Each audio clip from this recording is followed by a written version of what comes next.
Yo quiero, ante tantos rumores, tantas cosas que dicen y se dicen, comenzar a leer un discurso que pronunciara mi compañero, Néstor Kirchner, siendo ya presidente, en la ciudad de San Nicolás, provincia de Buenos Aires, San Nicolás de los Arroyos, en febrero del 2004, lo que él denominaba el infierno. Lo deben haber escuchado miles de veces. Estamos en el infierno. Bueno, en el 2004 estábamos en el 8º círculo del Dante, digo yo, del infierno, más o menos en el 9º. Y decía esto Néstor Carlos Kirchner: me cuesta creer que en la propia Argentina algunos miren más para afuera que para adentro. Y algunos no se den cuenta que hay millones de argentinos que nos miran con los ojos llenos de lágrimas, olvidados hasta de la esperanza, que están esperando que sus otros hermanos argentinos tengan el coraje y la dignidad de reconstruir la convivencia social y la justicia en nuestro país. Nosotros, él siempre hablaba de nosotros. ¿Vieron que hoy hay un yo en primera persona? Bueno, él era de la generación, como yo, de los nosotros. Nosotros, se los puedo asegurar, tenemos que caminar por ese rumbo. Yo les digo que no es un capricho, ni una posición, como dicen algunos, intransigente, cuando digo que podemos pagar el 25% de la deuda. Estoy hablando con la verdad. Y también digo que si se paga más, se va a pagar como en la década del 90 con el hambre del pueblo, y será un nuevo genocidio sobre las espaldas del pueblo argentino que nosotros no podemos volver a permitir. Yo no endeudé a la Argentina, ni ustedes endeudaron a la Argentina. Los que endeudaron a la Argentina son los que siguen diciendo que tenemos que firmar cualquier acuerdo. Los que endeudaron son los que se la robaron, los que nos llevaron a la situación de indignidad. Y todos recordamos con toda nuestra fuerza lo que está pasando y lo que está sucediendo. Recuerden, estamos hablando de febrero del 2004. No se había pagado nada a nadie, no se había arreglado nada con nadie, no se le había pagado al Fondo Monetario, en el Club de París, 2 dígitos de desocupación, 22% de los votos, la gente en la calle a través de piquetes que todavía seguían por todos lados. Esta era la Argentina donde este hombre estaba hablando y diciendo estas cosas. Queridos amigos, nuestra posición es razonada, seria, que no nos coloquen como en la década pasada en la situación de que hacemos esto o se viene el caos. Para recuperar la Argentina habrá que pasar por momentos difíciles. En cuanto a la situación, que algunos dicen que nos apuran, claro que me apuran. Pero cada vez que me apuran, yo no pienso en los que me apuran, sino en los que sufren. Y si me pusieron de presidente, debo tener el coraje y lo que hay que tener para defender nuestra querida patria y nuestros queridos intereses.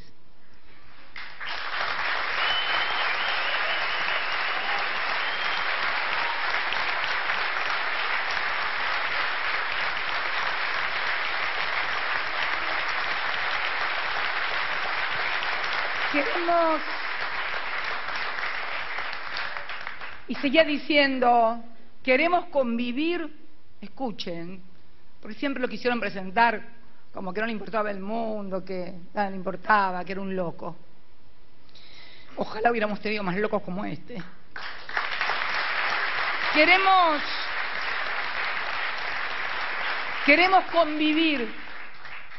convivir integrados a un mundo, pero también es hora de que ese mundo les ponga freno a los fondos buitres. Año 2004, le ponga freno a los fondos buitres y a los bancos insaciables. Todavía no se había, faltaban 4 años para la crisis mundial de Lehman Brothers. Y a los bancos insaciables que quieren seguir lucrando con una Argentina que está quebrada y doliente y necesita la mano solidaria del mundo para resurgir. No sobreactúo ni hago verborragia. Se lee en estos días casi las mismas palabras. Se ve que él leía lo mismo que estamos leyendo. nosotros. No sobreactúo ni hago verborragia, ni estoy haciendo campaña para las internas, como algunos quieren decir. ¿Se imaginan quién habla? Que ya le faltan 500 días. Tengo por ahí uno que me cuenta los días que me faltan, así que, como algunos, ni estoy haciendo campaña para las internas, como algunos quieren decir. Estoy tratando de que definitivamente los argentinos podamos, entre todos tomados de la mano, generar el proceso de reconstrucción que le dé a este país el rumbo y la identidad nacional perdida, que la tuvimos en algún momento y que fue la alegría de nuestros abuelos y de nuestros padres. Quiero llamar a todos los argentinos a no caer en ningún tipo de división partidaria. Hay momentos de la historia en que nuestra bandera nos debe cobijar a todos. Debemos tener la grandeza de caminar juntos por la avenida de la patria para volver a construir esa nación que dé justicia, de dignidad, de trabajo y que pueda recuperar la producción. Por eso, que no nos vuelvan a meter miedo. Argentinos y argentinas, con absoluta tranquilidad, les pido que estemos con los ojos bien abiertos. Yo les voy a ir contando todo. No voy a decir una cosa y firmar otra. Las responsabilidades que asuma siempre se las iré diciendo, como lo hice hasta ahora. Pero los argentinos debemos hacer entre todos la construcción de nuestra identidad nacional. Muchísimas gracias, argentinos. Termina por compartir este momento. Y decía en el 2004, cuando nadie creía posible que podíamos hacer tanto, y muchísima fuerza, que un futuro distinto es posible. Lo decía en medio de la devastación, de la nada, de la desesperanza y de todo lo que nos habían pasado, porque por sobre todas las cosas era un hombre que creía en la fuerza de los argentinos, en la voluntad de los argentinos, y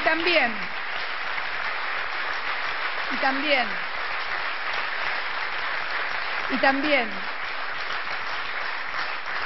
creía que si esos argentinos eran dirigidos, tenían una dirección que los orientara hacia dónde ir, no podíamos equivocarnos. Y miren todo lo que hemos podido construir en estos años impensables: empresarios, trabajadores, comerciantes, universitarios, científicos, todo ha podido llegar a todos lados finalmente. Claro que todavía falta y falta mucho, pero ¿cómo no va a faltar mucho en un país de 40 millones durante décadas abandonado de las políticas sociales, culturales, de inclusión, económicas, donde nos marcaban el paso de afuera? Esto lo quise leer porque esto parece que fuera escrito exactamente ayer u hoy. Esto es para lo que pronunciaban, que habíamos cambiado de rumbo y que finalmente el discurso épico, yo no me siento épica, ¿eh? No me siento parte de una estatua ecuestre, no me voy a subir arriba de ningún caballo. Y algunos que han querido y han aparecido en los últimos días, que aparecían generosos, y después creo que escucharon hoy al ministro de Economía algunas cosas que comentó, ¿no? Para ser San Martín no hace falta solamente que te pongan en un diario como Salvador de la Patria. Tenés que tener el caballo, el birrete, el sable, pero por sobre todas las cosas el coraje y la honestidad de decir realmente cómo son las cosas y no engañar a la gente.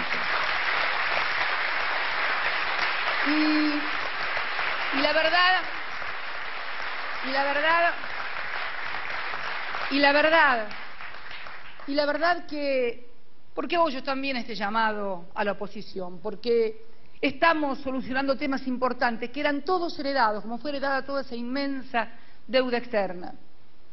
Hace poco nuestro ministro de Economía, junto a 19 ministros de Economía de la Unión Europea, pudo cerrar el acuerdo con el Club de París y finalmente hace unos días pagamos la primer cuota de 650 millones de dólares. Quiero contarles algo, porque él también, como cuenta cuando habla conmigo, yo también puedo contar con las cosas cuando él habla conmigo.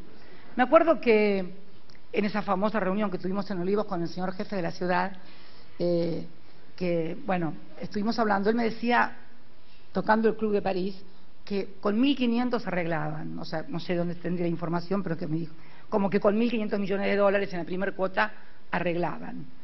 Bueno, y allá partió Axel y la trajo por menos de la mitad. La primera cuota para el año 2014 con 650 millones de dólares. Si es honesto, no me va a desmentir que él tenía ese pálpito que nos iban a pedir eso, a lo mejor tenía información de sus asesores que nos iban a pedir eso, pero bueno, en realidad nos pidieron también eso, ¿no? Tenía información el señor, que nosotros no teníamos. ¿Te pidieron 1.500? Bueno, entonces él me dijo la verdad. Nos pidieron 1.500, pero bueno, pichuleando y negociando pudimos sacar 650. Y sí, la vida es eso. Y no se te caen los anillos ni te convertís en un traidor a la patria. Tenés que ir, y además porque la deuda data de 1956 para adelante. La trataron de solucionar muchísimos gobiernos, 8 ministros de Economía. Bueno, finalmente renegociamos y además tuvimos, como tenemos muchos vencimientos en el 2015, la cuota es de 700 y pico en el 2015, y también le pedimos que en el 2017 pusieran, 2017 no vamos a estar nosotros, va a estar otro, pero como es un año en vencimientos importante, el último año en vencimientos importante, el 2017, le pedimos que la cuota del 2017 también fuera mucho más baja, es casi la mitad del resto de las cuotas. ¿Saben por qué? Porque no pensamos en el gobierno y que reviente el que viene, pensamos en el país, que es lo que hay que pensar.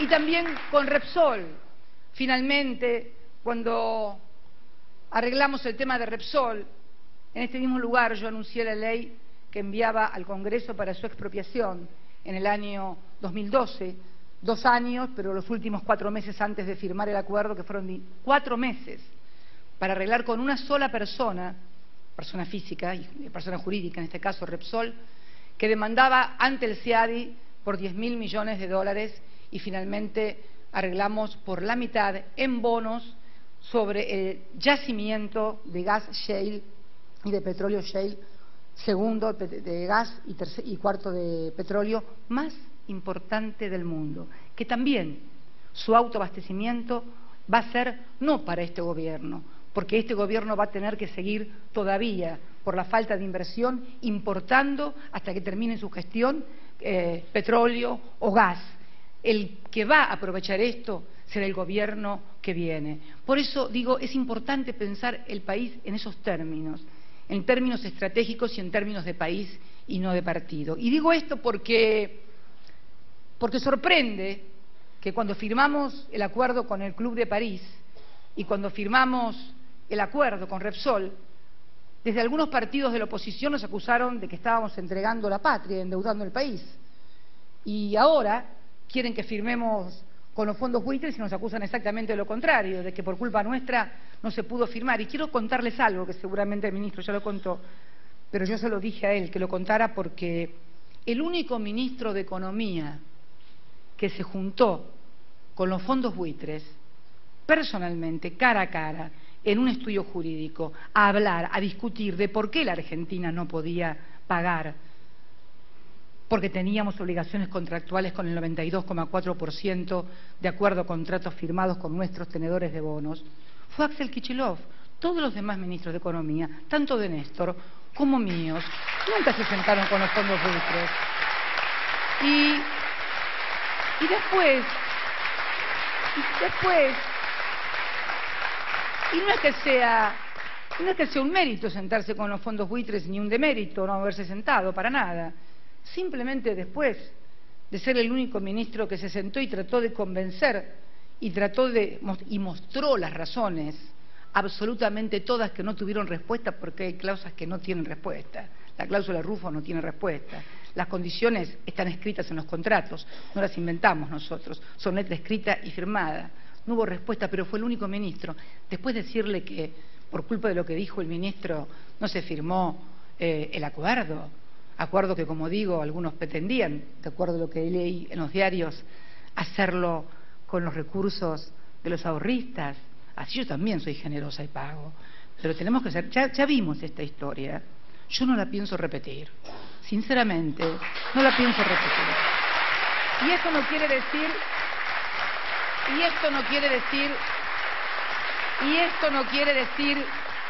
que la Argentina no siga y no tenga vocación de diálogo, porque negarse al diálogo, sea con quien sea, es un absurdo en el mundo contemporáneo. Pero también tenemos que defender nuestros derechos y defender los intereses del país, dialogando siempre, y como siempre digo, haciéndonos cargo del 100% de la deuda de nuestros acreedores en forma justa, equitativa, legal y sustentable. Les ofreció Axel ingresar al canje, lo que significaría una ganancia en dólares casi del 300%. No es que nos negamos a pagarles a los fondos buitres o a los holdout, como los llaman, o como quieran llamarlos. Les ofrecimos entrar al canje en las mismas condiciones. Pues no, quieren exactamente la sentencia casi usuraria que les da el 1.680%. Antes de venir acá, que seguramente ustedes no lo saben, pude leer en las redes la presentación de más de 100 académicos, entre ellos premios Nobel como Zulov, como ex jefes del Departamento Económico del Banco Mundial, más de 100 académicos ante el Congreso norteamericano pidiendo por favor que intervengan los congresistas, que intervenga el Parlamento estadounidense para rever la sentencia, si es que se le puede denominar sentencia, a lo que estableció el juez Griesa. Porque realmente saben, pero no defendiéndonos a los argentinos, no es que nos dijeron, por favor, vayan, intervengan porque los argentinos son buenos, la presidenta es macanuda, el pibe ese que vino, el rubiecito es fantástico. No dijeron eso. ¿Saben qué dijeron? Van a dañar y a deteriorar severamente la plaza financiera de Estados Unidos y van a ir a reestructurar deuda a Luxemburgo y a Londres. Eso dijeron, desde el más crudo realismo y de la más cruda racionalidad. Van a quebrar la plaza más importante financiera del mundo porque nadie va a querer venir a reestructurar deuda acá, porque ya Londres y Luxemburgo, que son los otros dos lugares bajo cuyas leyes se reestructura la mayoría de las deudas soberanas, ya dictaron leyes que prevén la actuación de estos fondos buitres, que son en definitiva fondos que compran activos financieros ya defaulteados para luego, a través de juicios durante años, los compraron por 2 centavos y obtienen la totalidad con todos los intereses punitorios, etcétera, etcétera. Esto estaba sucediendo en Estados Unidos, además, bueno, ustedes mismos habrán leído muchísimos artículos. A mí hay algunos artículos que me hubiera gustado leerlos en diarios de la República Argentina, pero desgraciadamente o lamentablemente los tuve que leer en diarios estadounidenses. Lo que sí, a todos los argentinos quiero dirigirme, quiero que se queden muy tranquilos, porque la Argentina va a utilizar todos los instrumentos legales, porque siempre dentro de la legalidad, todos los instrumentos legales que nos dan nuestros propios contratos firmados con el 92,4% de los bonistas, que son claros. Hoy creo que el ministro, en la conferencia de prensa que mantuvo del Ministerio de Economía, especificó claramente que es un default. Y el default que quieren, ahora inventaron una nueva, default selectivo, una calificadora de riesgo. No existe. Las únicas causas de default están enumeradas del 92,4% de los bonos en el propio título, en el propio contrato. Y no figura ninguna como causa de default la imposibilidad de cobro, porque default es no pagar. Impedir que alguien cobre no es default. Les dije que iban a tener que inventar una palabra y bueno, van a tener que inventar esa palabra. Pero la Argentina va a utilizar todos los instrumentos legales que tiene en materia de derecho nacional, porque también tenemos leyes nacionales, como les explicó el ministro Kichilov, a los fondos buitres. No vivimos en una choza, vivimos en un país, vivimos en una nación que tiene Congreso, que además ese Congreso es el que tiene la facultad originaria para tratar y aprobar la deuda externa, que fueron facultades delegadas al Poder Ejecutivo y que creo que este fue el único Poder Ejecutivo que envió los acuerdos que había firmado con motivo de la renegociación de la deuda, tanto 2004 como 2010, para que los apruebe el Congreso, porque queremos las cuentas claras y dentro de la Constitución, y lo vamos a seguir haciendo, con lo cual que se queden todos tranquilos los legisladores, la oposición y los argentinos, que no vamos a hacer nada que esté fuera de la ley y todo lo que hagamos va a estar también sometido en materia de deuda externa al Congreso de la Nación como corresponde de acuerdo a la Constitución Nacional.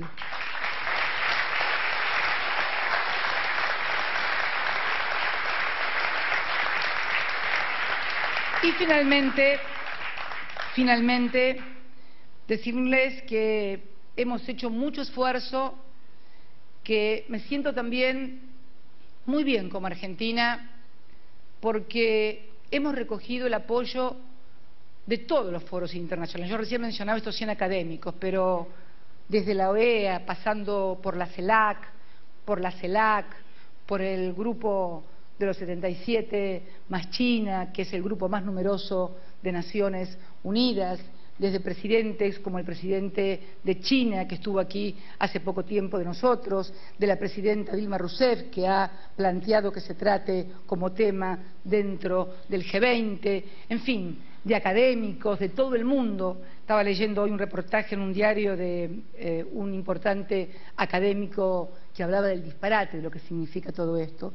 Y realmente también uno se siente como abogada, que tantas veces le hablan de los sistemas judiciales, en realidad, y de la independencia del Poder Judicial.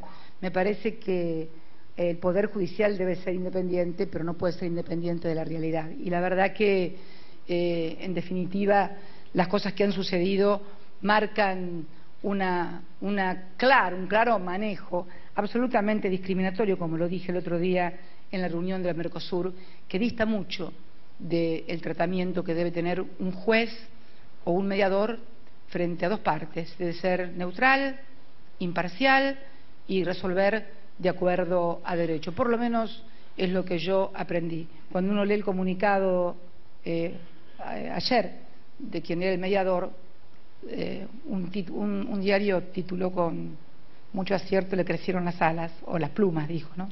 Pero realmente, en el fondo sentimos pena, porque el mundo requiere de un sistema diferente, de un sistema más justo y equitativo en todo sentido. Miren lo que está pasando también en Gaza. No puedo dejar tampoco de referirme a esa cosa que me impacta y nos impacta a todos tan fuertemente.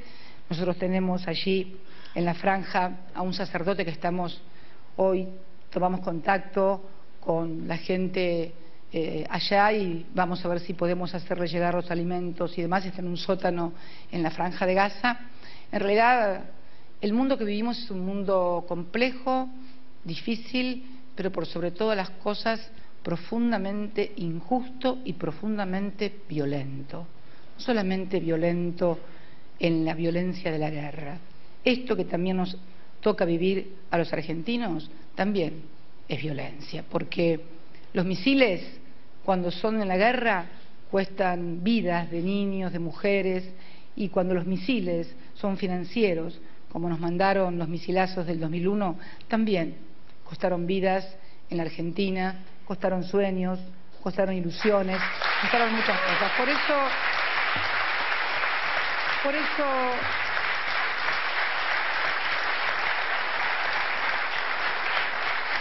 mi compromiso con ustedes, finalmente, decirles que para mí, como presidenta, sería muy fácil, por el tiempo que me resta de mi mandato, firmar y quedar como una reina. En realidad no voy a quedar como una reina, voy a quedar para mí.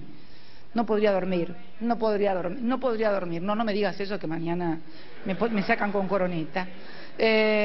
No podría dormir realmente, no podría dormir porque me siento con una responsabilidad muy grande como presidenta de todos los argentinos y realmente me siento con una responsabilidad frente a la historia también. Yo no quiero pasar a la historia como pasaron otros, como pasó Bernardino Rivadavia con el préstamo de la Baring Brothers. No quiero pasar a la historia como el megacanje. No quiero pasar a la historia como con el megacanje y el blindaje.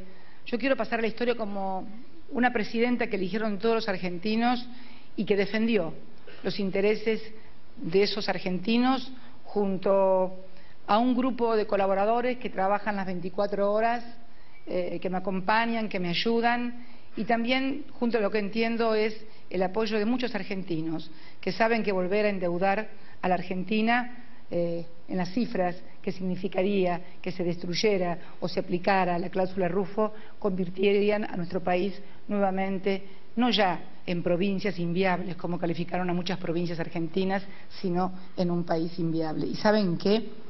Yo me parece que ahí está el verdadero nudo de la cuestión. Saben que si hay un país viable, es la Argentina. ¿Y saben por qué? Porque tenemos 4 cosas fundamentales para el siglo XXI. Tenemos la energía, nos vamos a autoabastecer. Tenemos alimentos. Acá me mira Funes de Rioja. Bueno, tenemos alimentos. Somos el 8º país en territorio del mundo, pero con una diferencia, otros países mucho más grandes. Nuestro territorio es habitable y casi cultivable, o en todos lados, desde la Quiaca hasta Tierra del Fuego y desde la cordillera hasta el mar. Y somos apenas 40 millones. Capacidad de excedente formidable. Tenemos además recursos humanos muy, pero muy calificados. Y hemos puesto en la ciencia y en la tecnología mucha inversión. Por eso, porque somos un país y volvemos a ser un país viable, es que nos quieren tumbar. Argentinos juntos, estemos muy juntos, después discutamos todo, desde el color, desde lo que quieran, pero sobre esto que haya unidad monolítica con todos los argentinos, porque es, vuelvo a repetir, la salida para el futuro. Yo soy el presente y un cachitito así chiquitito de futuro de días.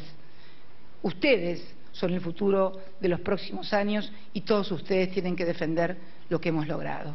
Muchas gracias y muy buenas tardes a todos.